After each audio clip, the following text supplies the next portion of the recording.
Okay, so good morning, everyone, once again.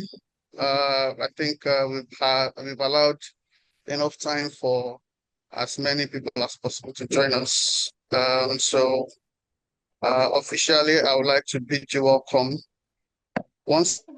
Hello, I hope you can all hear me. Yes, we can. Okay, Yes, sir, we great. can. Yes, You, sir, we sir. Good can, morning. sir. Awesome. Loud and That's clear. great. Thank you Yes, very yes. much. So if possible, I'll be able to appreciate each and every one of you individually. However, collectively, I think we are a lot stronger than that. So I would like to appreciate each and everybody for taking time out to join us and honor our invite.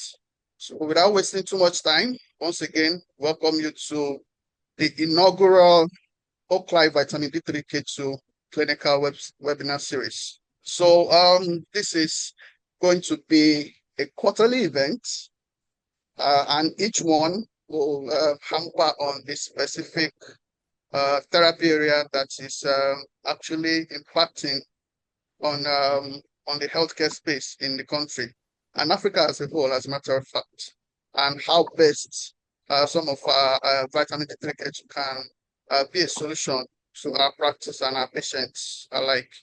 So this is the first in the clinical webinar series. We'll have another in Q2, Q3, and Q4 as well. And subsequently, we'll be sending invites to that. So we appreciate each and everybody for being a part of the first in our series. Thank you very much. Without wasting too much time, so we'll quickly run through how the event is going to go today. This is going to be a program of events, welcoming each and everybody, which is what I've already done. Apologies, I need to introduce myself. My name is Shea Adelaja. I'm the head of marketing for Oakleaf Pharmaceuticals, and I'll be moderating the session today. Shortly, I'll call on MD CEO of Oakleaf Pharmaceuticals, Family Quality, to just give us a short address. I hope that can be shortened to within 2 minutes, just to welcome each and every one of us also once again, and also let us know what we're all about at Oakleaf Pharmaceuticals.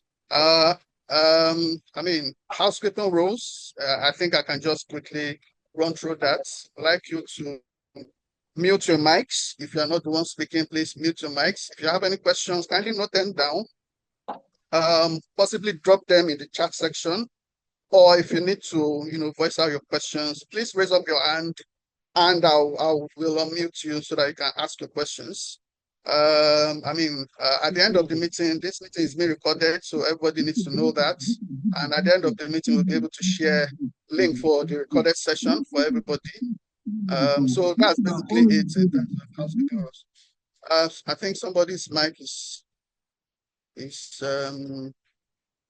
unmuted. So kindly, mute your mics so that we won't distract everybody. Then after which I'll be able to introduce the speaker. He's an experienced person, and he'll be able to share his experiences on the webinar topic. And then we'll have a very short presentation on Oakleaf Vitamin D3K2, just letting you know why exactly you need to you need to recommend and prescribe Oakleaf D3K2. And after that, we'll have another session of questions and answers. And then we'll have a closing remarks from our head of sales, that's pharmacist Austin Obi. So that's how our session is going to run today. And having said that, without wasting too much time, I'd like to invite the managing director and CEO Oakleaf Pharmaceuticals, pharmacist Depo Adetui, to share his short welcome address. MD, please, you have the floor. Thank you. All right. Good morning, everyone. Thank you very much, Shay, for that introduction. I'd like to stand on all existing protocol and say a big welcome to everyone that has indeed fit to join us at this webinar. And I would just like to say very quickly, since I don't have too much time, that the purpose of these webinars, like Famshay said, is going to be a series of webinars that we're going to be holding once every quarter. And basically, the series of this webinar is just to share information and share knowledge. And we'll be looking at key professionals in their fields that will be taking on different topics. So thank you all for taking the time to join us today. We appreciate the presence of our doctors, our pharmacists, healthcare professionals, partners, and all participants who have made the time out to be here. Really appreciate. Your interest in this conversation reflects a very shared commitment to better patient outcomes, preventative health, and evidence-based care. At Oakleaf Pharma, we are passionate about promoting healthier lives through preventive wellness, quality supplementation, and continuous medical education. We know that in today's healthcare environment, the burden of non-communicable diseases, it continues to rise. It's bigger and bigger every time. And of course, stroke remains one of the serious health challenges affecting individuals, families, and healthcare systems across our nation and beyond. Stroke does not only threaten life, it only significantly affects quality of life, mobility, independence, cognition, and emotional well-being. For many patients, the journey does not end at survival. Recovery itself can be long, difficult, and deeply damaging and demanding, both for patients and their caregivers. That is why conversations like this are very important. We must continue to explore all scientifically relevant pathways that may contribute to prevention, support recovery, and improve long-term outcomes. Today's webinar gives us an opportunity to examine one of those important areas, the emerging role of vitamin D3 and K2 in stroke risk reduction and stroke recovery enhancement. Over the years, vitamin D has gained increased attention not only for bone health, but also for its broader role in cardiovascular health, immune function, inflammation modulation, muscle health, and general well-being. When paired with K2, the conversation becomes even more interesting, especially with relation to calcium metabolism and vascular health.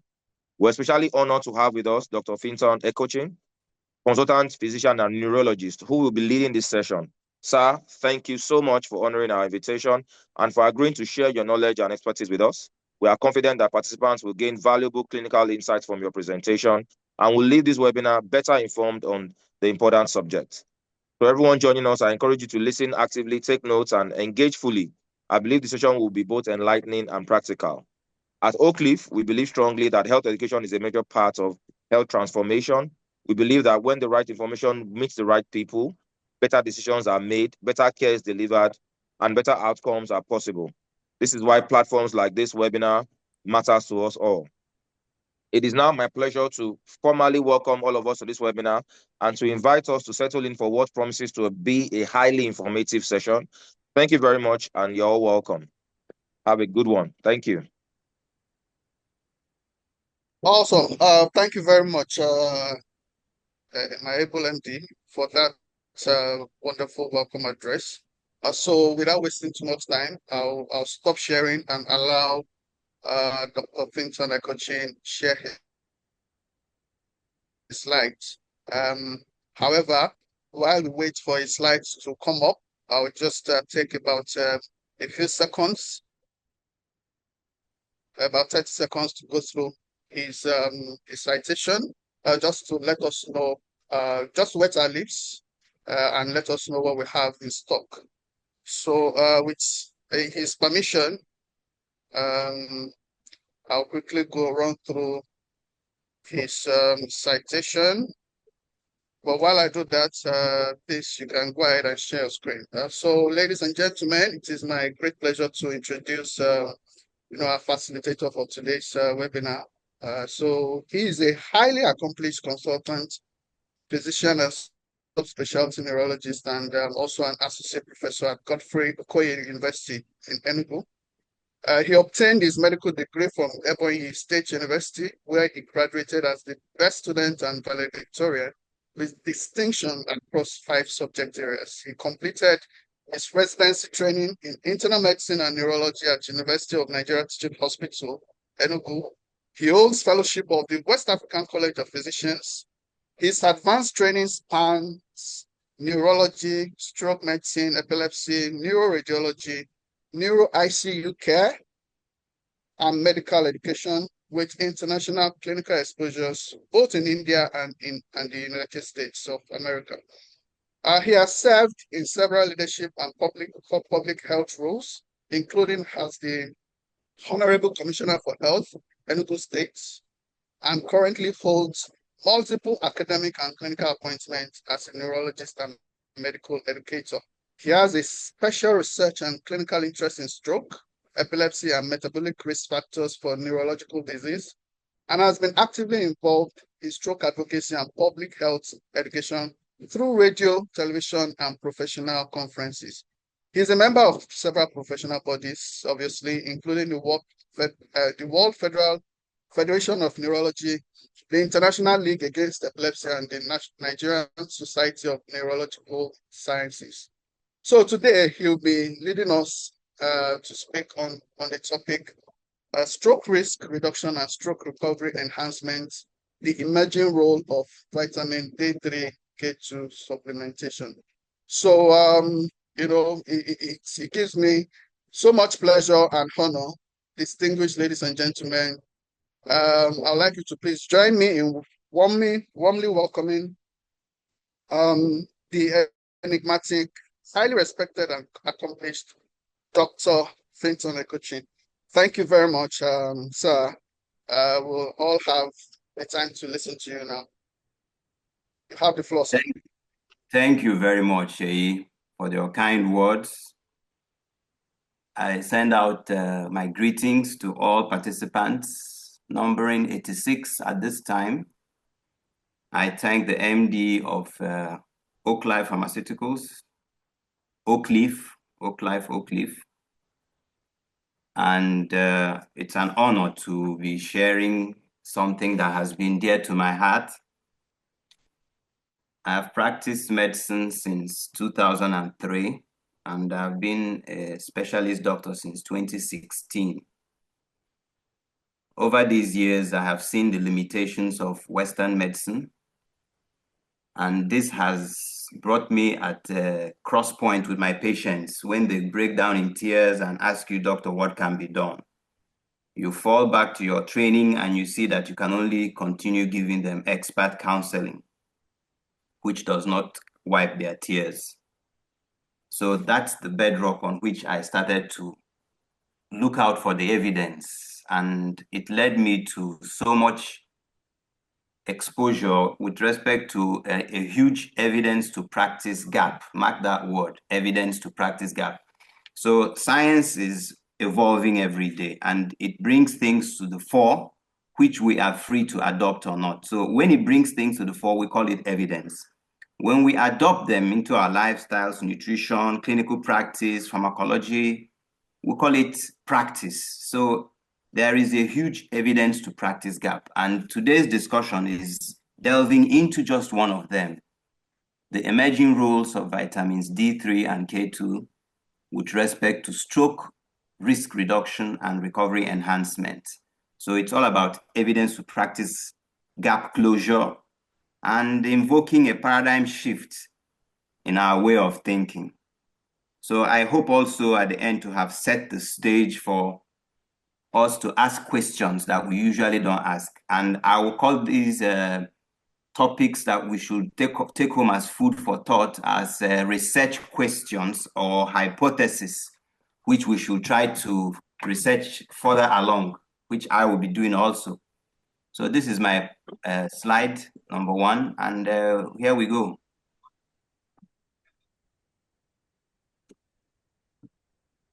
Dynamic duo, I have named vitamins D3 and K2 the dynamic duo, and we shall see why.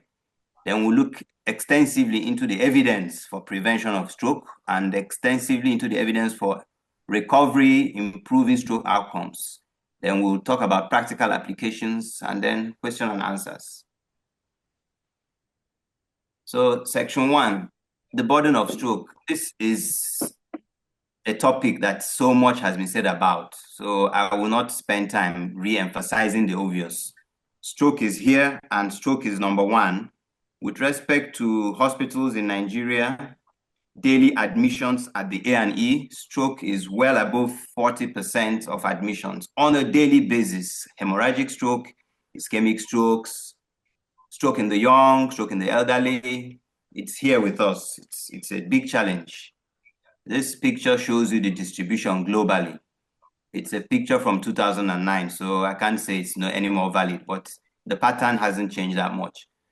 So understanding the national impact of stroke, this is with respect to Nigeria. So I'm looking here at 2 studies out of so many. One says stroke mortality and its predictors in a Nigerian teaching hospital.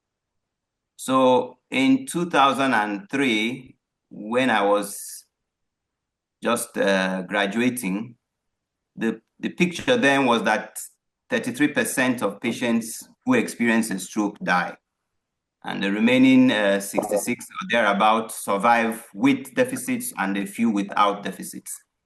Now I'm showing you another study which is more recent, and this one says that there were 120 participants, and out of the 120 participants who were recruited based on the inclusion criteria of imaging-based stroke evidence, 42 patients died. So look at the mortality. 35 patients who have a stroke die, and that happens within the first 72 hours in most patients. Then the next study I'm pointing out here is another local study published in a Journal of Neurological Sciences. It's titled Estimating Morbidity Due to Stroke. It also looked at a systematic review and meta-analysis. So this was a very nice study, and it's as recent as 2019. It says incidence 26 in 100,000 person years. Prevalence of stroke in Nigeria, looking at the survivors mixed with the new cases, 6.7 in 1,000. So imagine that. So if you want to look at people that have a stroke fresh, the new cases, you'll be looking at 26,000 in 100,000 per year. And if you want to look at those who have survived a stroke, in addition to the new cases on a day-to-day basis, you're looking at a crude prevalence rate of 6.7 in 1,000. These are huge figures. And these are all Nigeria specific. So I'm not telling you US or Canada figures. So what has been the conventional approach? International best practice for stroke warrants a multidisciplinary approach to acute stroke care. And it's offered best in a setting we describe as a stroke unit.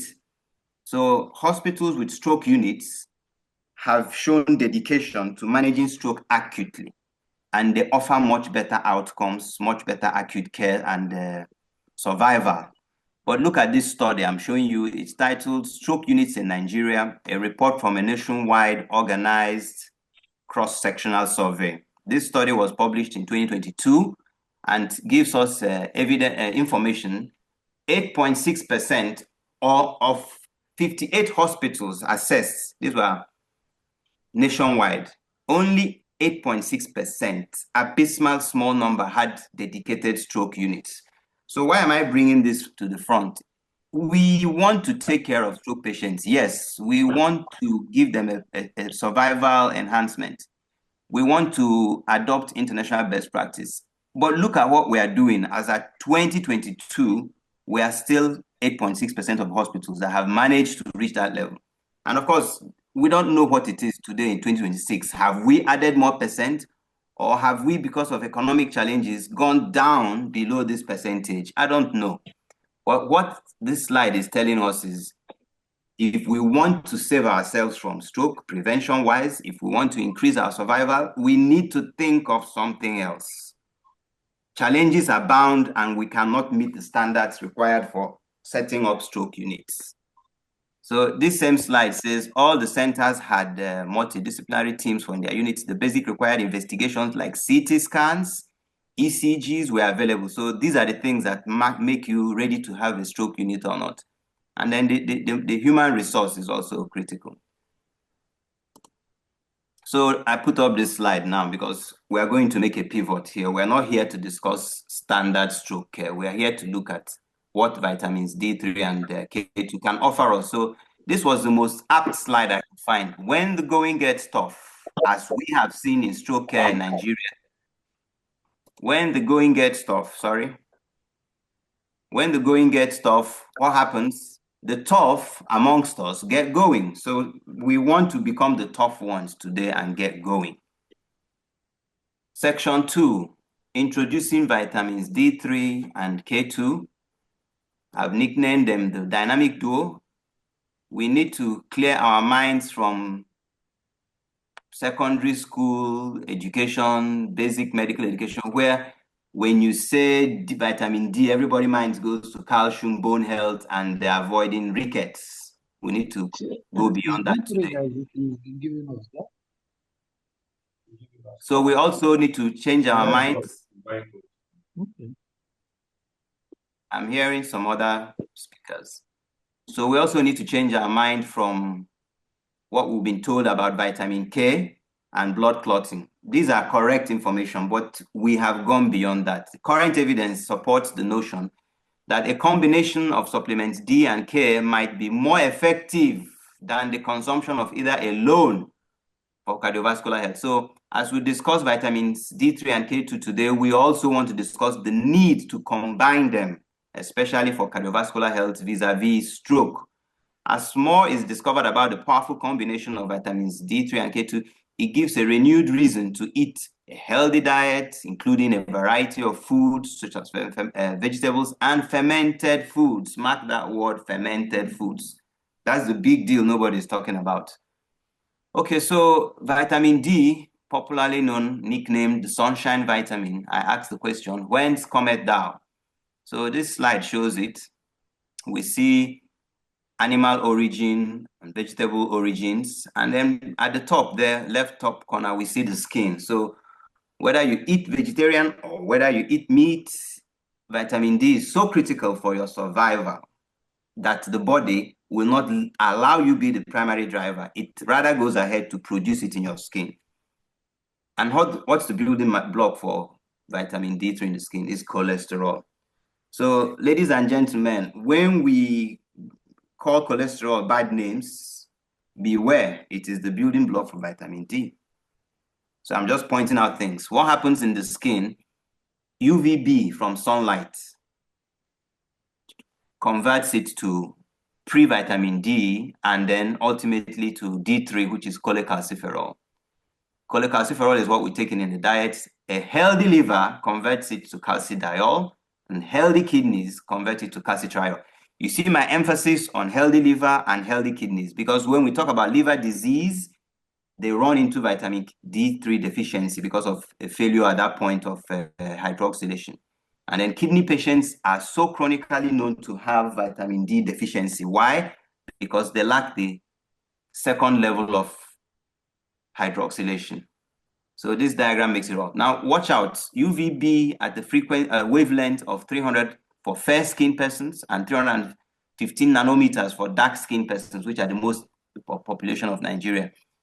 So along the presentation, we will see so much about sun exposure and sourcing vitamin D. So this slide is saying something I like to tell a lot of colleagues, patients. When supplements with vitamin D in the last 20 years were produced, they were all 400 international units per capsule. Today, the minimum you see is 1,000 units. Many have 5,000 units, some 10,000, and some manufacturers have 50,000 international units. So people are like, this is crazy. How does this come about? So this slide is answering that question. I have another slide that also goes into that. So the amount of vitamin D generated in 1 hour of being exposed to sunlight around 12 noon significantly varies based on factors like how fair or dark are you in complexion, how close to the equator are you, and what time of the year is it, about cloudy, overcast skies and all that. But averagely, 15 to 20 minutes midday sun exposure produces 10,000 international units.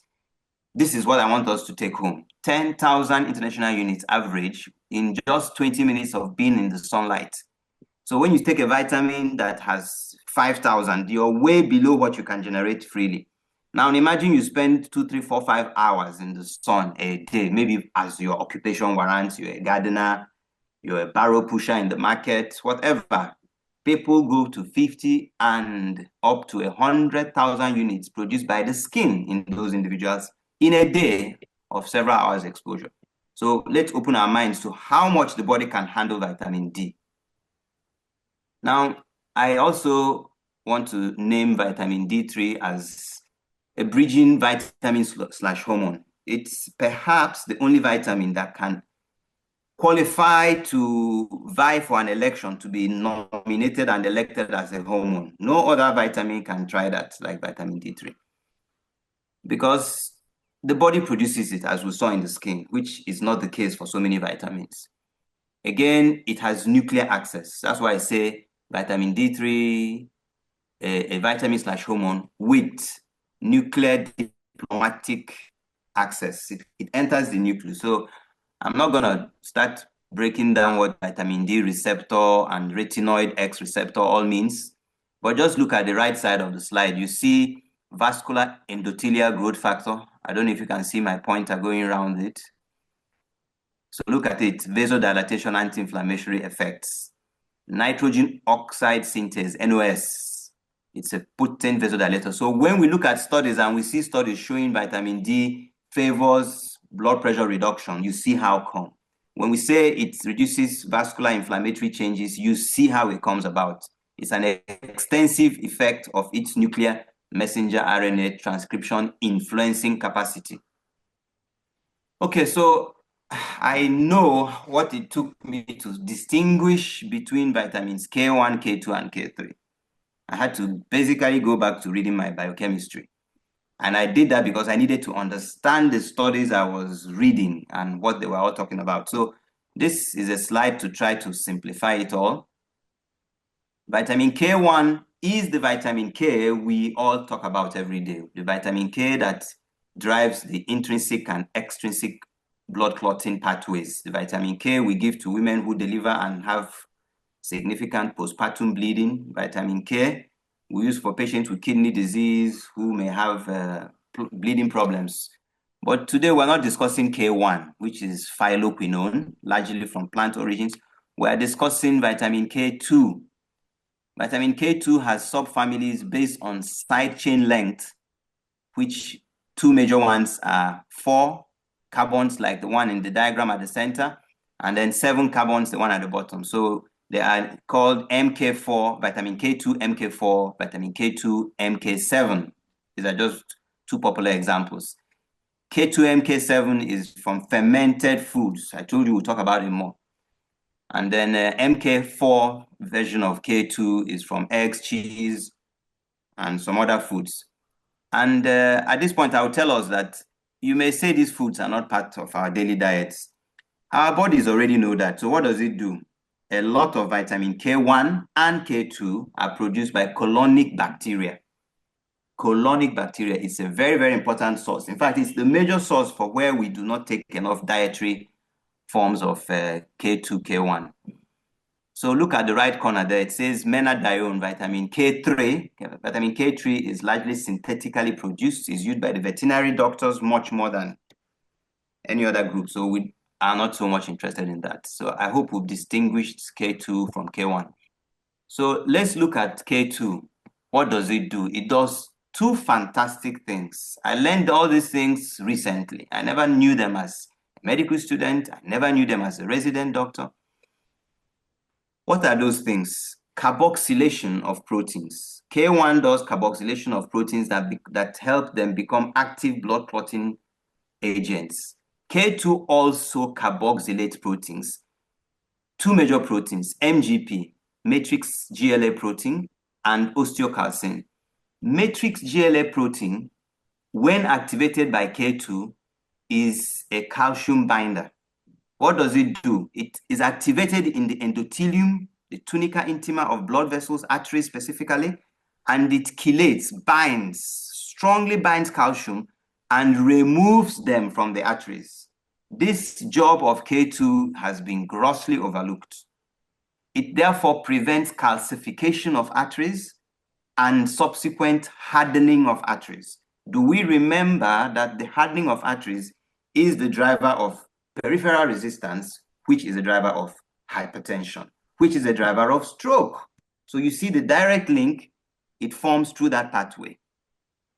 Carboxylation of osteocalcin, another responsibility of K2, enables osteocalcin to bind calcium also and ensure its deposition into calcium hydroxyapatite crystals forming in bone. So it's like working together to make sure calcium gets out of our vessels where they don't belong and get into the bone where they belong. This is an incredible beneficial effect of vitamin K2. So when we say patients are low on K2, it means they are at a high risk of losing calcium from the bone and getting it transferred into vessels and leading into the atherosclerotic process, which we have hitherto concentrated only to be driven by cholesterol. Meanwhile, vitamin K2 deficiency is perhaps the bigger driver. We're going to see the studies. The third thing K2 does is it involves itself in a very critical nuclear prescription set called the NF-kappa beta, which suppresses inflammation. When a lot of our patients have spondylotic degeneration of the vertebral column, it has a lot to do with NF-kappa beta signaling. And vitamin K2, in addition to D3, we shall see also, is a big driver. So in this presentation, I am going to be inevitably mentioning things that are not stroke related, but benefit from this dynamic duo. Okay, so the activator vitamin K2. So I already mentioned this. Look at osteocalcin, look at matrix GLA protein, both get carboxylated and then subsequently phosphorylated into the active forms. One is driving the bone mineral density increase, and the other one is driving reduction in vascular calcification. That's a very critical thing. On the left, I have added CT scan images of what we call intracranial calcifications. This is a very common thing. Nearly 80%, I can't say exactly because I'm not quoting any studies right now, but nearly 80% of patients who come with one form of neurodegenerative condition or the other have intracranial calcifications. So in A, we see it in the location of the falx cerebri. In B, we see it in the choroid plexuses. And then we see it in the third ventricle in C, and they are at the base of the meninges, the base of the skull in D. So these are common sites. What is the driver of this challenge? You may say it's excess calcium intake. Probably you're right. You may say it's abnormal vitamin D3. Probably you're right. You may say it's a deficiency in K2. That would be the most appropriate answer, because we're seeing calcium deposits in tissues where it should not be deposited. Ironically, when I was in training, this was referred to as physiologic intracranial calcifications. Today, I see it is not correct. These are pathologic intracranial calcifications. So we proceed, section 3 now, the evidence for prevention and reducing stroke. So we're now going to go into evidence and we'll be citing relevant studies. There are so many studies, and I have tried to choose just a few that convey the point we're making effectively. So Journal of Midlife Health says vitamin D and K have synergistic roles, and emerging evidence is available for combining them as supplements. What's the highlight of this study? It says, given these findings, clinicians may need to reconsider prescribing vitamin D in isolation, which has been popular hitherto, especially in the elderly and cardiovascular risk populations. Vitamin D without vitamin K may lead to increased calcium in the blood without ensuring its proper deposition in bones. We've discussed how that happens. Combined supplementation of the two may offer a protective cardiovascular profile, of which top on the list here is stroke. So there you go. If you take vitamin D alone because you are convinced it is very beneficial, well and good. It's going to increase your calcium absorption from your GI. It's going to decrease your calcium losses in the kidneys. So overall, you start retaining calcium. That calcium is going to settle wherever it can. It's very lazy. In the absence of K2, it will settle in bone a little. It will settle in cartilage and drive an osteoarthritic process, which is not the topic for today. It will settle in vessels and drive vascular calcification and increased peripheral resistance, hypertension, and so many other problems. So we must take them in combination. That is what this study is pointing at. The next study is talking about high dietary menaquinone. Remember, menaquinone is the biochemical name for K2. So high dietary K2 intake is associated with reduced coronary calcification. So look at heart attack, sudden death, heart attack, sudden death. Each time I watch many of the presentations on sudden deaths, I am sad because nobody mentions K2. Meanwhile, there is so much evidence that higher dietary K2 intake is associated with reduced coronary calcium index scores and coronary calcification and coronary events. So look at that study.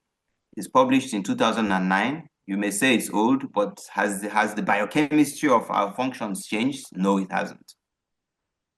Okay, so in this slide on the left, there is a study from American College of Cardiology, 1998. I chose these studies because of how appropriate they rendered the idea I was pursuing here.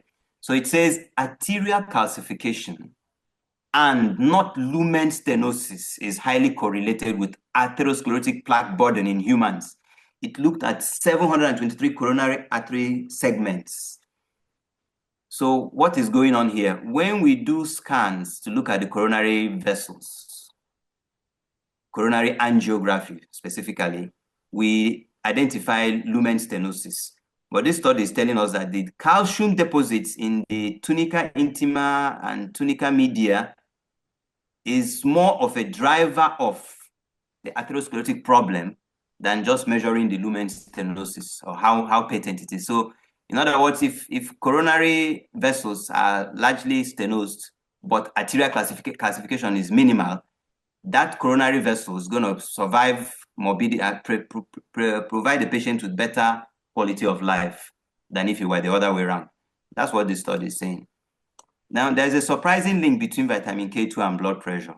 I already mentioned the pathway. This study is talking about, in fact, it's quoting several studies, have shown that low vitamin D3, as measured by serum 25-hydroxy D3, and low vitamin K2, as measured by high DPUC MGP. Mark these two tests. These are the tests we should be going home with in our minds. 25-hydroxy D3 levels is a test we can do easily in Nigeria. It's quite expensive, 100,000 naira and above, but it becomes very critical in patients that really want to know the truth about their status and overall health. The next test we need to talk about is a surrogate marker for K2, which is DPUC MGP. DP stands for dephosphorylated, UC stands for uncarboxylated matrix GLA protein. So this protein is the one that goes to work removing calcium from the arteries. If it exists in high quantity as unactivated levels, it means your K2 is low. So it's a surrogate marker and it's a critical test. Okay, so this study published in the journal called Molecules as recent as February, just a year ago, 2025. It says vitamin K properties in stroke and Alzheimer's disease. So like I said, many things span beyond stroke. If you do the right thing with the vitamins D3 and K2, you're going to have benefits for stroke prevention, stroke recovery, and much more, including for Alzheimer's. That's what this study is talking about. In fact, it went to talk about the god of the Romans called Janus, and he had two faces, as it were. So it was Janus bifront, and they're using it to talk about the role of vitamin K. So it has a dual role for stroke prevention and also for atrial fibrillation, and also benefits in Alzheimer's disease, protecting generally against neuropathological mechanisms of the disease. So that's one of the studies on which I based my presentation. Now we're transitioning from preliminaries of vitamin K to vitamin D. The first slide you're seeing here says sun exposure and vitamin D linked to the risk of stroke. This goes to the bottom or heart of what we're discussing today. So it was published in Nature Reviews Neurology in 2012. What's the highlight of this study? It says low levels of sun exposure and low levels of plasma 25-hydroxy vitamin D, which I told you is the one we test for, we should be testing for much more regularly, are both associated with an increased risk of stroke, according to two independent studies published in the Annals of Neurology. What else are we looking for? So I am proposing that in addition to what we already know about hypertension, diabetes, kidney disease, heart disease, and there being stroke risk factors, whether modifiable or non-modifiable, we need to adopt a lack of sun exposure as a risk factor for stroke.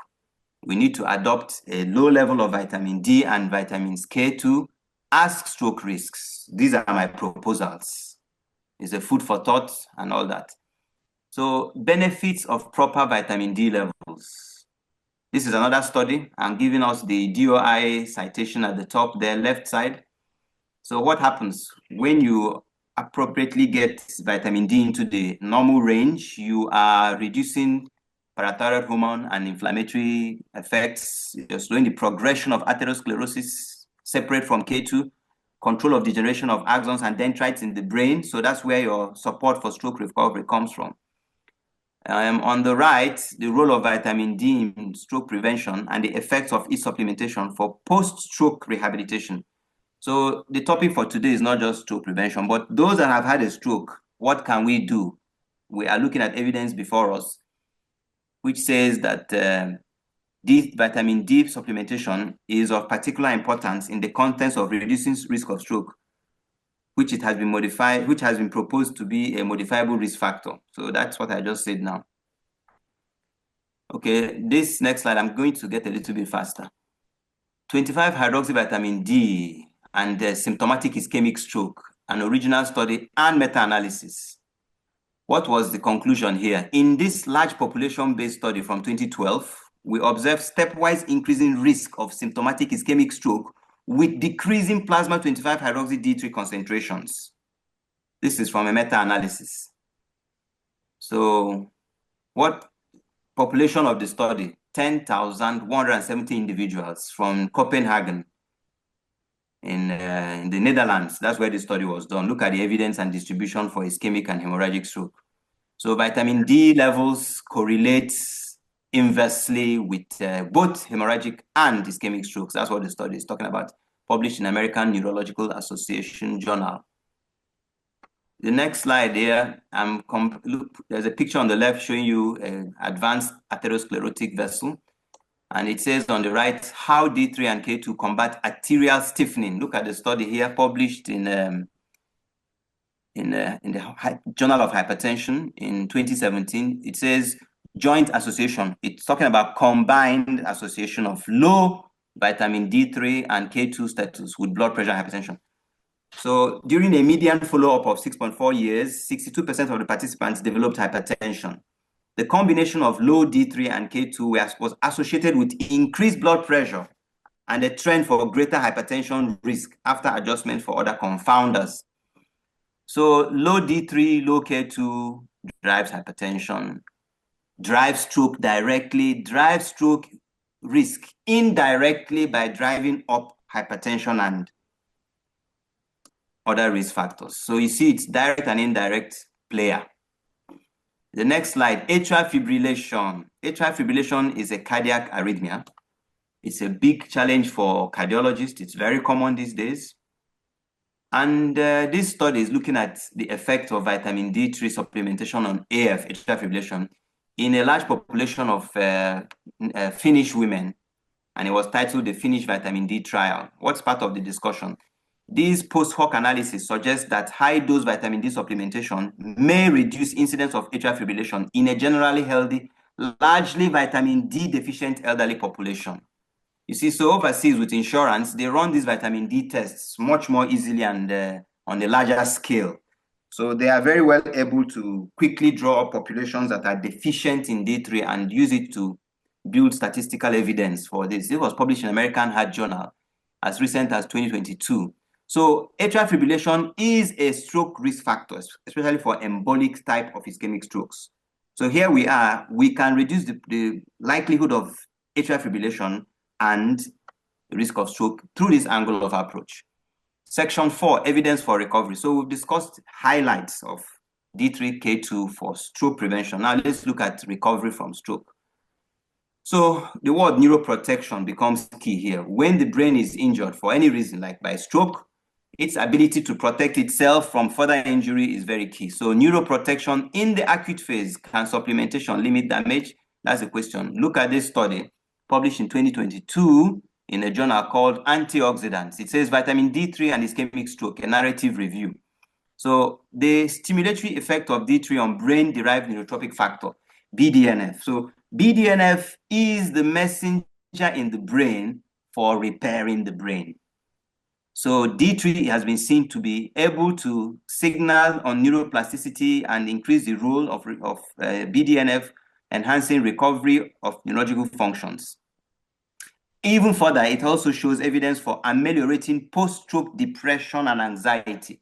So it's entering the world of psychological state of post-stroke patients. That's D3 for you there. On the right, you can see ischemic stroke and all the drivers of worsened outcomes, necrosis, stress of excitotoxicity.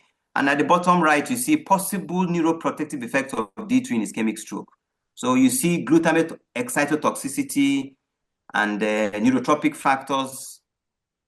These are all because vitamin D3 is able to go to the nucleus and influence the genes in their gene products. It's able to reset the brain towards protecting itself better from stroke and other neurodegenerative conditions. That's what these studies are saying. In this study published in the Journal of Frontiers in June 2020, it says vitamin D and stroke, effects on incidence, severity, and outcome, and the potential benefits of supplementation. So I've highlighted in blue.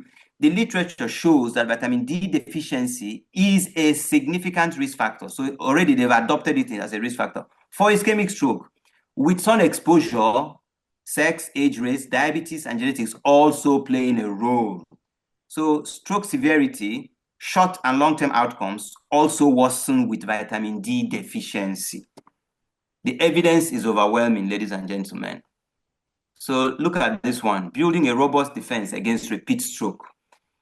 Now, patients have a stroke, 60% plus survive based on Nigerian statistics, and 30% or so of them have significant deficits to battle with, while 20 to 30% recover with no deficits, and they are very grateful.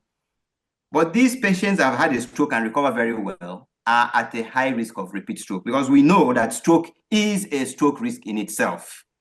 So look at this study published in the prestigious Journal of Stroke in 2019. It says vitamin D status and risk of stroke. So it's taking data from the big Rotterdam study, and it says that severe deficiency was associated with increased stroke risk, yes. But those patients with low levels, that they were not so deficient, they didn't have so much of a stroke risk. But it was discovered that low vitamin D worsens after a stroke. Are you getting the point they are making here? This point is the same point in the next slide I'm showing right now. I'm titling this one pre and post-stroke vitamin D deficiency. So before a patient ever has a stroke, many already have low vitamin D and or K2. Now, after a stroke, vitamin D levels go further down. Why? Because the lifestyle, the change in nutrition and care the patient receives further exacerbate the levels, dropping levels of D3 and K2. So the risk of stroke driven by vitamin D3, K2 deficiency worsens after a stroke. So if a patient has had a stroke, the patient needs critically monitor D3 and K2 levels, because two studies here are showing it. So I won't go into that detail anymore because of time. Section 5, practical applications, how-to guide. This image on the right, believe it or not, is the advert of a hospital called Continental Hospitals. So on their website, they are putting this picture and saying benefits of standing in the morning sunlight. So go to primary schools, they teach them in health education, basic healthcare, that sunlight gives you vitamin D. This is something we all know, but we don't practice it. Neither do we recommend it for our patients. So here we go. Let's look at some levels. On the right upper corner, it's Mayo Medical Laboratories. It's showing us the reference range we need to know about for 25-hydroxy D3. So we have those with severe deficiencies less than 10 nanograms per mil. And then we have optimal 25 to 80 nanograms per mil. So we have this in mind when we test our patients. Beware, there are different units. You have nanograms per mil, you have nanomoles per liter. So the bottom chart is showing us a profile of different levels of vitamin D3, this time around in nanomoles per liter. So see the first one, rickets. This is what everybody knows. Vitamin D deficiency causes rickets. Yes, it does that at very low levels of 35.5 nanomoles per liter and below. But we don't wait for us to drop to that level. In fact, most people don't go down that level. They typically remain in the range of 37.5 towards optimal levels of 87. And that's where all these problems we're discussing happen. Okay, so musculoskeletal pain. A lot of patients have musculoskeletal pain. This citation here is in my references. It has a lot to do with vitamin D deficiency also. So the scope is well beyond the stroke. Okay, so next slide. On the right upper corner, natural and dietary sources of vitamins D and K. So number one, vitamin D, cutaneous synthesis, via sunlight exposure, major source. Other sources include milk, fatty fish, mushrooms, eggs. So we all say Nigeria has a tough economic terrain right now. So please, the cheapest form of vitamin D is sun exposure. You don't need to pay anybody for it, thank God. Now look at vitamin K1 from green leafy vegetables for clotting. Look at vitamin K2, MK4 variant, and MK7. It comes from meat, eggs, cheese, fermented foods, and cheese. But look at the last one, long-chain menaquinones, MK10, MK13. Where do they come from? Colonic bacteria, very important. So the colon is full of bacteria. Yes, we all know that. Many of these bacteria produce both vitamin K1 and K2. So if you have healthy bacteria in your GI, you are naturally going to have a good supply of vitamin K2, irrespective of your nutritional intake. So where is the risk here? The risk here is in antibiotic exposure. It's beyond the scope of this lecture to discuss it, but I must say that antibiotic exposure has been established to be associated with decreased colonic bacterial population, which has been established to be linked to low vitamin K2 levels. So ladies and gentlemen, antibiotic use, antibiotic abuse, self-medication over prescription is indirectly linked to stroke risk through this colonic bacteria destruction and dysbiosis. So that's what is being said at the right upper corner there. Now, when we give vitamin D3 to our patients, 10,000 units, 15, 20,000, depending on levels and need, people say, oh no, that's overdosing. Look at the left bottom here. The administration of doses of D3 higher than 100,000 international units is considered megadosing. So please, we are not even discussing megadosing in this presentation for those that think these figures are high. So what are the average doses we're recommending? General dosing rules. 2,000 to 5,000 international units of D3 is acceptable if your levels are okay and you're not having enough sun exposure. However, 50,000 units can be given to patients who have established low vitamin D3 levels. For K2, specifically the MK7 variant, 100 to 200 micrograms per day is recommended. Okay, so what are the challenges with vitamin D3 and K2? First of all, remember in the slide, I pointed at healthy liver and healthy kidneys. So we need to be very careful supplementing these two for these patients. If the kidney and livers are not in top shape, they may not be able to convert these vitamins from the precursor levels to the active calcitriol through calcidiol. So we need to be careful in supplementing in liver and kidney disease patients. However, the Food and Nutrition Board of the National Academy Press in 2001 published and said there is no toxicity profile established for D3 and K2. So people that have taken very high doses, we have not yet seen any direct side effects of that, other than patients who have kidney and liver issues because they cannot produce enough, and rather they cannot convert it effectively. Okay, so this slide is an interesting one. Last year, the United States Dietary Guidelines Association and the FDA, USDA, did something unprecedented. They inverted the food pyramid as we've known it.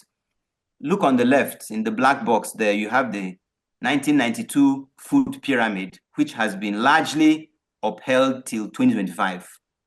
So what does it say? It puts wheat products at the bottom, bread, pastries, cereals, grains, and says it's the number one thing we should eat. It should form the gigantic basis of our food pyramid on a day-to-day basis. We know these are largely processed and they lack D3 and K2. And perhaps this food pyramid led to the global epidemic of D3 and K2 deficiency and the rising stroke incidence and the prevalence globally. So we are happy. 2025, they have inverted the pyramid. On the right, you see the new DG dietary guidelines for America. The pyramid is now inverted. The base is up, the tip is down. And I put the note there. Note that the vitamin-rich foods are now recommended for greater consumption. These include sources of D and K. So you see it there. You can see the dairy products, red meat, cheese, chicken, vegetables, fresh vegetables, minimally processed foods at the top. And then the whole grains that used to be the foundation of the old pyramid is now the smaller version at the bottom of the new pyramid. So take note, this new guideline is definitely going to, if adopted by people, is going to improve their natural nutritional intake of D3 and K2. So in summary, the combined power of D3 and K2 in the battle against stroke, scientists have identified an overlooked risk factor for atherosclerosis that rivals high cholesterol, which is arterial stiffening.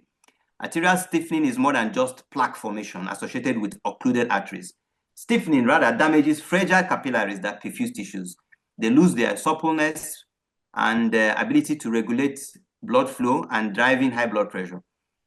This is strongly suspected also to be the cause of the rising global incidence of cerebral small vessel disease, which is beyond the scope of today's presentation.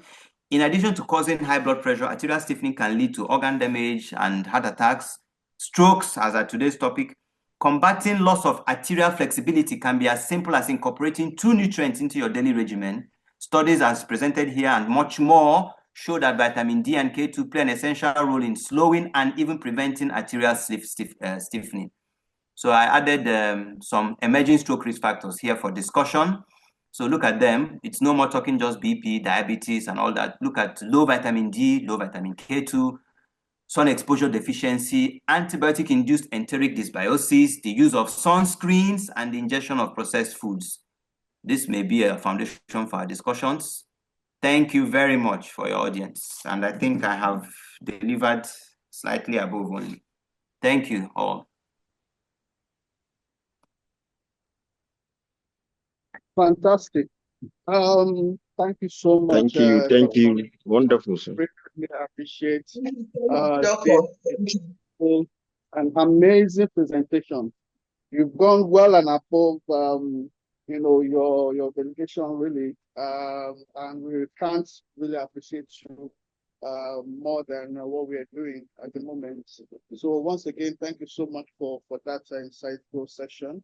And I believe I'm speaking the mind of each and every one of us here during this presentation.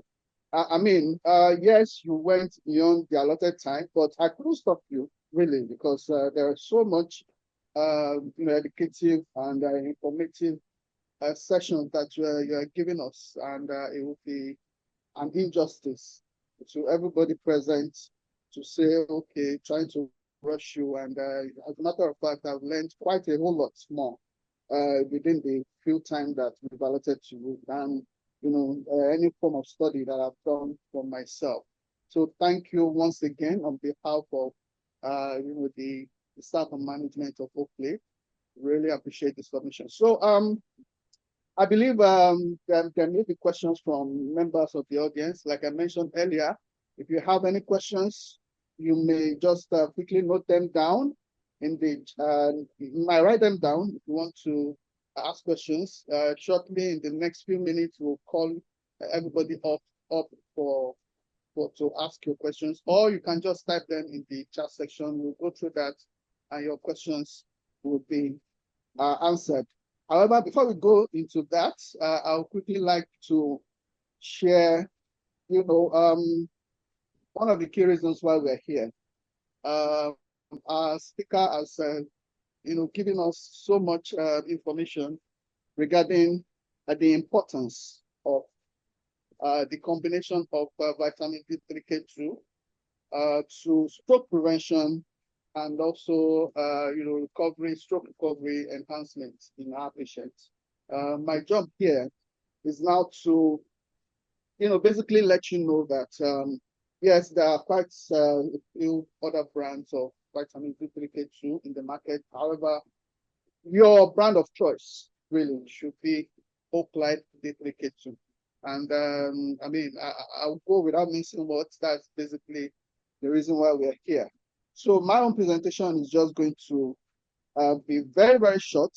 And I hope within the next 2 minutes, I'll be able to convince you to always recommend and prescribe Oakleaf D3K2. So, I mean, within the next few minutes, I won't really run through, some of the points that our speaker has already, done justice to. However, I'll make my emphasis on, some of the unique benefits of Oakleaf D3K2. Why should you recommend and prescribe Oakleaf D3K2 out of some of the brands that you have there? Why should you emphasize on Oakleaf D3K2? So I'll be, showing you that within the next few slides. I mean, Dr. Peter has already done justice with this, so I wouldn't really, spend too much time on that. Likewise, this as well. Why vitamin D3K2 matter for your patients? Okay, so he has done that as well. Yeah, these are some of the common vitamin D deficiency related conditions, which I wouldn't really need to, likewise said, spend too much time on. Sorry, I didn't ask. I hope you can all hear me and see my slides. Yes, please. Okay. So, like I said, I'll just continue with my presentation. So, here I'm going to share with you information about Oakleaf D3K2 and why you should insist for your patient, for yourself, and for everybody that you've identified will benefit from that combination. Why should you insist on Oakleaf D3K2? And also for our pharmacists here, why Oakleaf D3K2 should be on your shelf as the premium brand that you should ensure you recommend for your patients.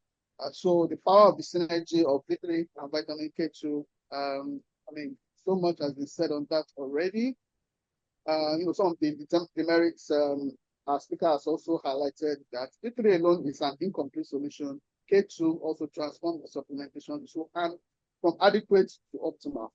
Okay, so that's goes without saying as well. So who are the patients that that we've identified that need vitamin D3K2? So number one, we are talking about adults, basically adults from 30 years and above, because with age, obviously, stats have shown that there's declining D3K2 synthesis with age. Hold on, please. Okay. Then postmenopausal women, there's accelerated bone density loss, vitamin D deficient, which is common in Nigeria and sub-Saharan Africa, which is, I mean, in so many cases, it's a bit, paradoxical because we expect that we are in a temperate region where there's a lot of sunshine, but however, because of the melanin in our skin and so many other dietary, behavior, we don't have an optimal absorption of vitamin D. So supplementation is very, very key. Osteoporosis risk for patients, cardiovascular risk, which a lot has been said about that. Then for some patients, for a lot of patients, as a matter of fact, there's no sunlight exposure. A lot of people work indoors from AC house to AC car to AC office. So we have that. Calcium supplement users also. So it's not enough just for you to take calcium supplement. You need to combine that with K2 as well to make that supplementation optimal. Okay, so I'll just go ahead with my presentation. I mean, this also has been, a lot has been said about this as well. All right, so I'll spend a bit more time on this, which is why exactly do you have to choose Oakleaf vitamin D3K2? All right, so the brand Oakleaf D3K2, it contains 100 soft gel capsules. And why exactly do we make our formulation in soft gel format? And the major reason is it has enhanced bioavailability in the sense that a lot more of, the D3 and K2 is absorbed using the softgel format. Okay, so, there is faster absorption and, enhanced bioavailability when it's formulated in softgel capsules. And it's not just, any softgel capsule, a top quality and premium softgel capsule. So if you pour the softgel capsule of Oakleaf D3K to your hand, you can feel the premium, you can have the premium feel. Okay, then, we also have our formulation, our brand in, an optimal formulation of 5,000 IU-D3, which is the form of folic acid, and also 100 microgram of vitamin K2. All right, and our vitamin K2 comes as the MK7, menafenol 7, which has been shown to be the most bioactive form, and is actually a lot more, premium compared to the other reduced form of menafenol, MK2 or MK4. So the most bioactive form is actually MK7, and that is what we have in Oakleaf D3K2. And also our formulation, vitamin D3K2 in Oakleaf vitamin D3K2 is they are from plant-based sources. Okay, so we have sources from natural seed extract and sunflower oil, and this actually also improves the quality, it improves the bioavailability, it also improves the rate of absorption as well. And in terms of long-term use, just like Dr. Finton has highlighted, there actually has been no direct association with long-term use of D3K2 with any form of side effect or untoward effect.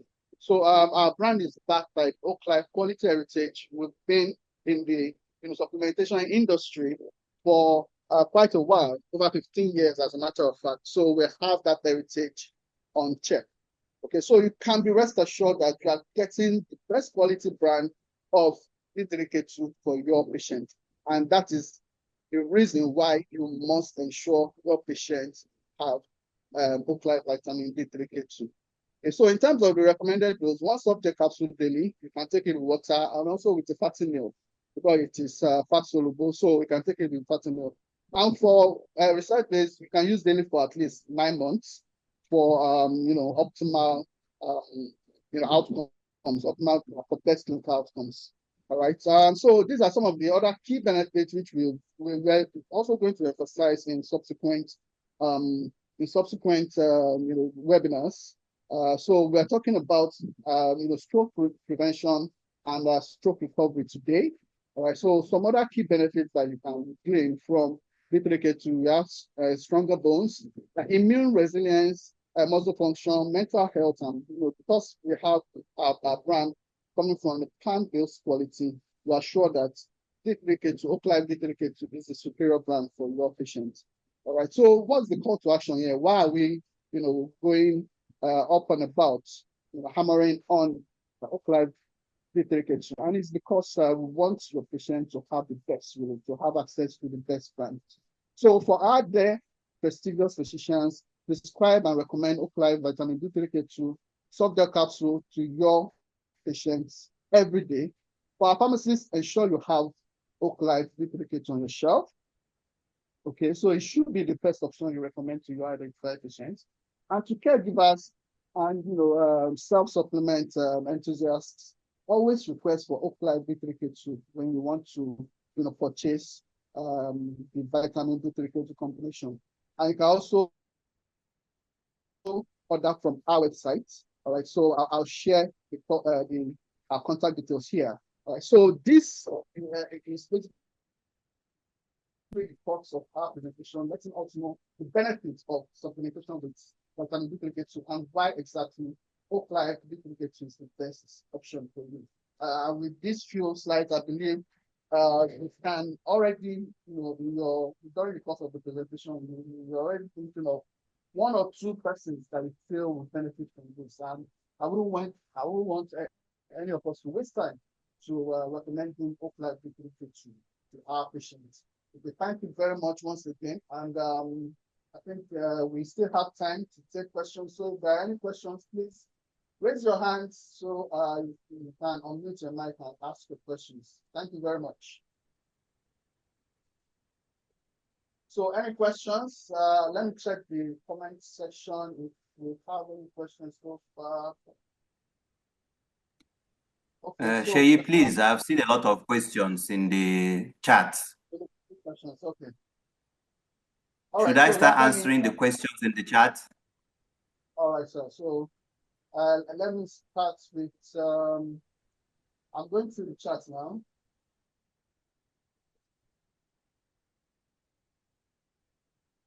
Okay, so one of the first questions is, does it have effect on stroke above 6 months to prevent further damage? Does it have effect on stroke above 6 months to prevent further damage?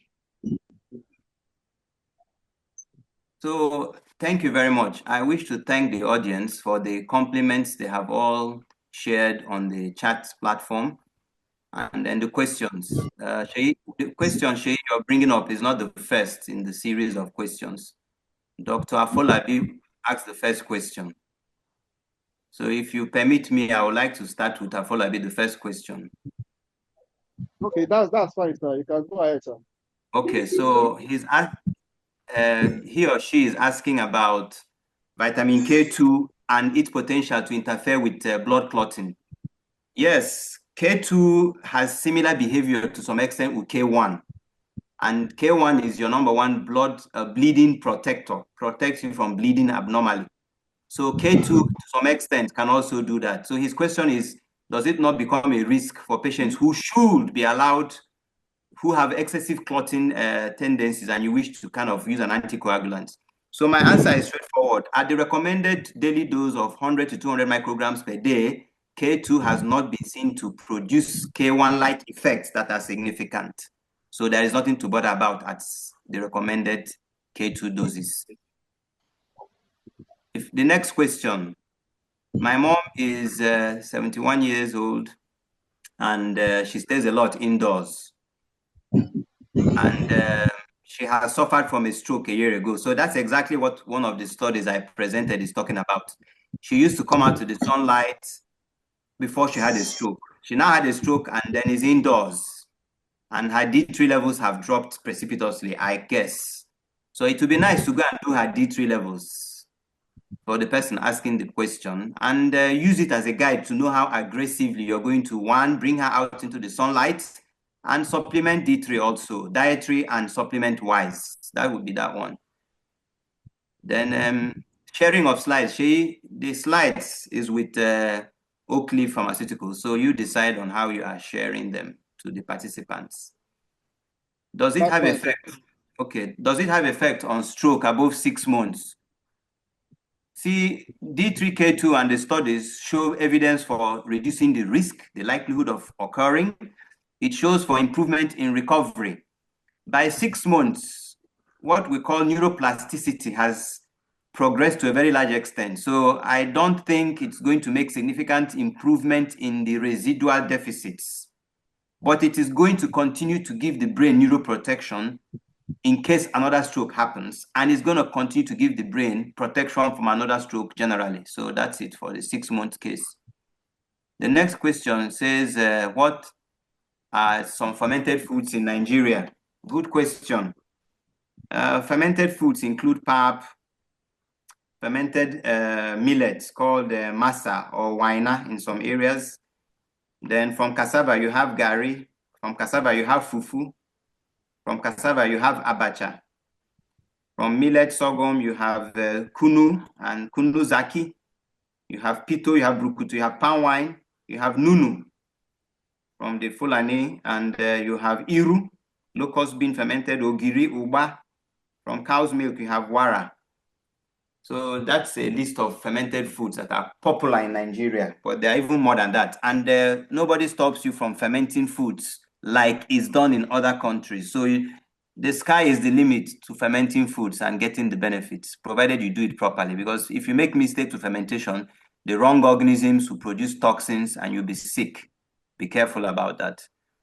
Okay, the next question. Some fermented foods end up as alcohol, for example, from palm wine or local wine.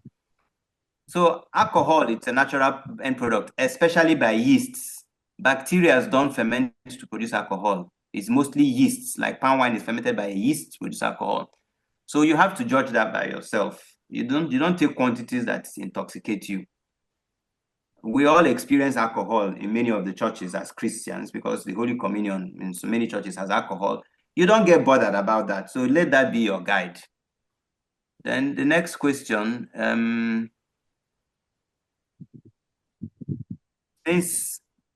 since it covers the lining and shields, okay, so that's about sun exposure, sunscreens.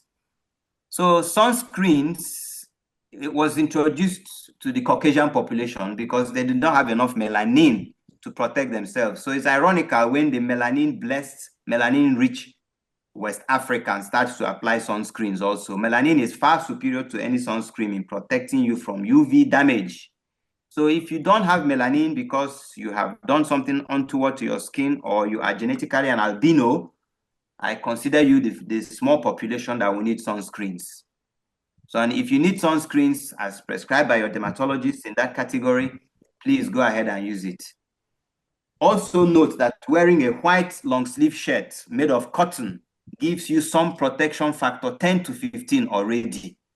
So buying sunscreens is expensive. Wearing long sleeve white cotton shirts and blouses gives you enough protection. Also wearing a wide brimmed hat does. So think of simple things before you go to more complex chemicals. Okay. I think those are the questions there. So Sheyu, over to you. Okay, thank you very much, sir. Okay, so I think somebody asked about how much is this supplement and what's the daily dose. Okay, so in terms of how much, so if you are buying directly from us, obviously the price is different. We sell to businesses, to B2B businesses, and also our business might not be able to exactly, control the prices that those businesses, talking about the retail outlets, sell to you. However, you can, ask for vitamin D3K2, Oakleaf D3K2 from any pharmacy close to you. I'm sure they will have it in stock. In terms of the recommended daily dose, it is one soft-gel daily. We recommend you take it with water as well. So one soft-gel, one Oakleaf D3K2 soft-gel daily. I have Charles Anderson raising his hand. Please, kindly unmute and ask your question. Then after that, we'll go back to the comment section for other questions. Thank you so much for this very informative session, Dr. Ekochin. Talking about sunscreens, I know for sure it's become one of the aesthetic materials that a lot of people use, especially in Nigeria, considering the level of sun that we have. The facial sunscreen, does this also contain the chemicals you warned about? And I'm sure a lot of people use sunscreen. I mean, my daughter uses it, so I'm asking this question because I need to understand if it's detrimental to her health, or what dosage she's meant to be using it, or not. Thank you. Okay, thank you, Mr. Charles.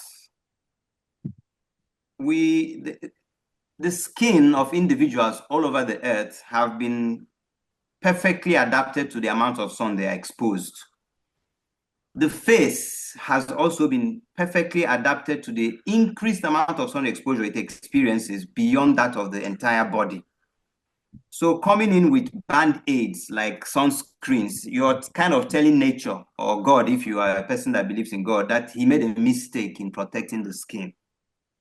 So studies have shown that the percentage of abnormal trans fats in the skin is the photosensitive molecule that destroys the skin.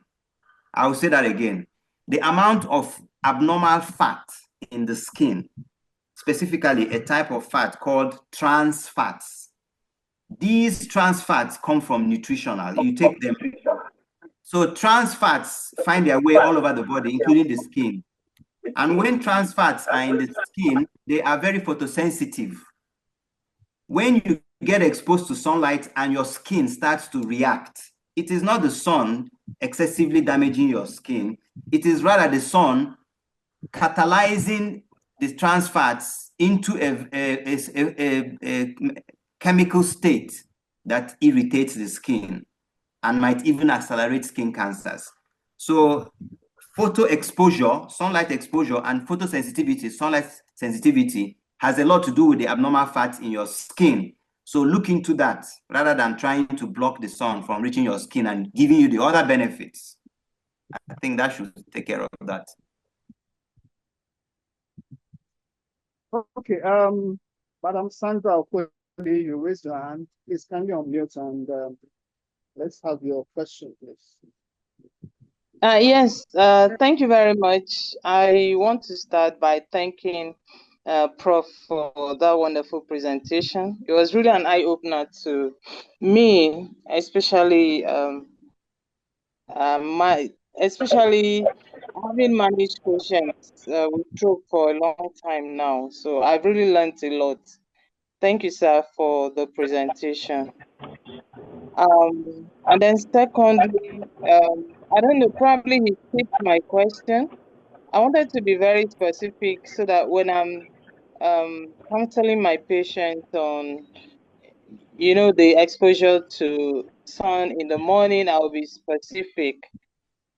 So in the chat box, I dropped a question that talked about or asked about what time precisely should I tell my patients to be exposed to the morning sun, even though I heard in the presentation that it could be 1 hour and then 15 minutes will give like maybe 50,000 IU. So please, what time in the morning exactly should I tell my patients? Thank you. Okay, thank you very much. Sorry, I skipped it.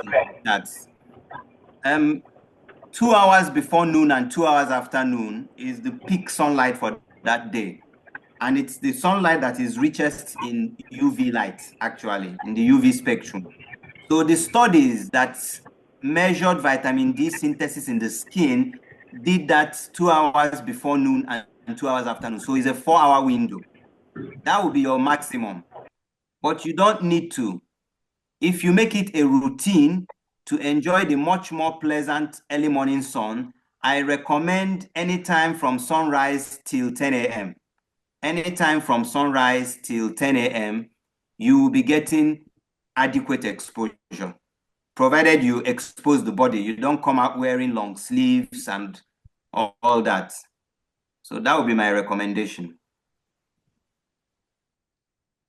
Okay, All right, thank you very much, sir. I've gotten that. Thank you. All right. So, and sorry, please. I'm very sorry. One more thing. I also asked for his contacts on the chat box. Sir, please, can I have your contact? Yes, sir.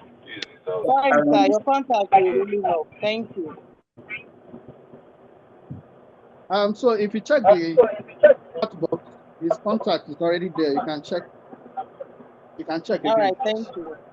Okay. Yeah. So, Dr. Pinter, please, another question in the chat box. Knowing that vitamin K is fat soluble and likelihood of high doses, do you recommend baseline vitamin K blood levels before using the supplements? So basically just measuring the base level of vitamin K in the blood before using the supplement, or patient can just take the supplement combination. Oh, thank you very much. So vitamins A, D, E, and K are all fat soluble. The body does store them significantly compared to the water solubles, and that makes deficiencies not so common. If you supplement vitamin D and K, the body will have some storage of that, but it is not as large as you may think. That's why you need to be exposed on a daily basis. The liver produces an enzyme called P450. And this enzyme breaks down, it's a complex enzyme, but it breaks down vitamin D. and it does it quite effectively. So if you looked at the slide I showed originally, there is the most active form of vitamin D3 called calcitriol. Calcitriol is broken down within 5 minutes of entering the circulation by these enzymes in the liver. So toxicity is rare, whether you supplement or not.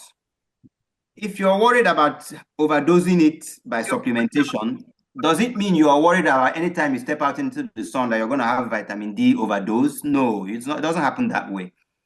If you take the supplements, what you're taking is D3. D3 has to be converted into calcidiol in the liver and then calcitriol in the kidneys. If you take too much, the body will not convert them to the active forms. And that is why you won't have a overdose reaction. So if you go ahead and find a way of getting calcitriol, which is the most active form, and injecting it, which is not recommended, then you're likely going to have an overdose effect. So I think it's quite safe taking it as D3, which is what most supplements are delivering. Thank you. All right. Thank you very much, sir. I believe that answers the question. Do we have anybody still raising their hand? Let me just. Okay, so I think we'll continue with the chat section. So concerning our pediatric formulation, this is also from Stella Ogionoha. Concerning our pediatric formulation, can this formulation be given to them, especially those recovering from stroke? All right, thank you very much for that question. So coincidentally, we actually do have a brand formulated specifically for the pediatric formulation. So it comes in drops. It is the Minakit vitamin D3 K2. So it comes in drop format, which ensures that your patient gets the optimal doses for their supplementation. So we have that also available. So for those pediatric formulations, if they are concerned about them, please also reach out to us to make that available to you. So it is the Minakit D3 K2. So like I said, it is in drop format, and which makes the supplementation very easy for them. All right. Perhaps it's likely an oversight. I should have included that in the supplementation. But yes, just to answer your question, it is available from us. All right.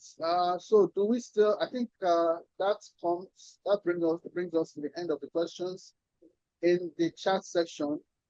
Do we still have any other questions? I think we've gone over and beyond our allotted time. Sincere apologies for that. So I think at this point, I would like to say a big thank you for everybody being present here.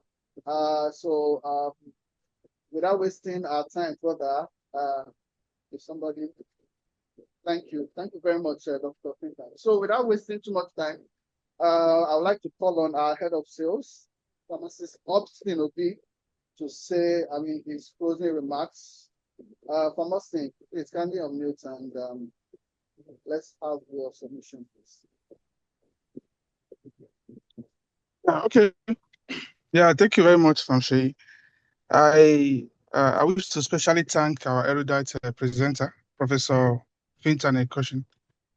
Thank you for doing justice to this topic. I'm sure everybody was excited as it goes on, especially the evidence-based approach to most of this, because most of the challenges with supplements like this is that some people, keep thinking whether we have scientific basis and all that. So I'm particularly grateful with the evidence-based aspect of it, the trials and the surveys that have been done so far. So we're indeed very grateful, and we learned a lot, and I believe it will make a lot of difference in our practice, and many more.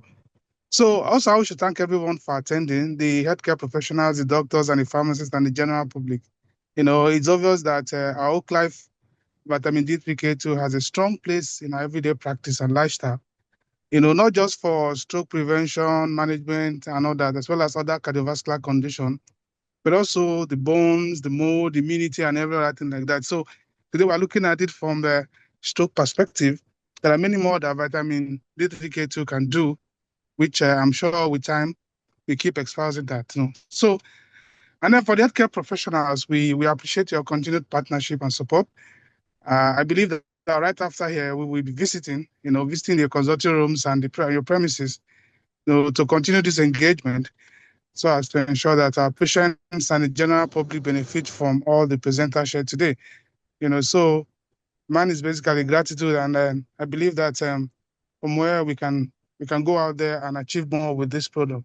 Both, but of course, just as the head of marketing has said, we have our brand both for adult and for pediatrics and all that. So I believe there's a lot of engagement that can happen outside here. So once again, thank you very much, and then we're indeed very grateful. Thank you.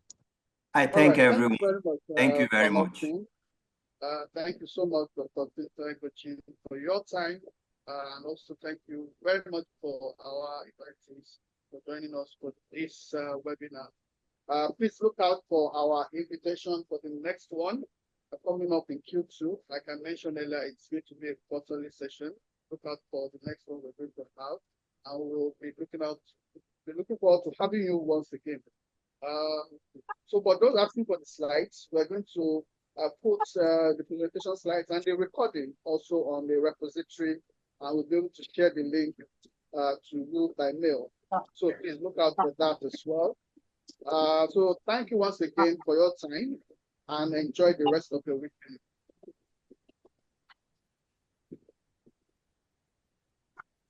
Thank you all. Yeah, thank you. Thank you very much. We're grateful. Bye. Bye.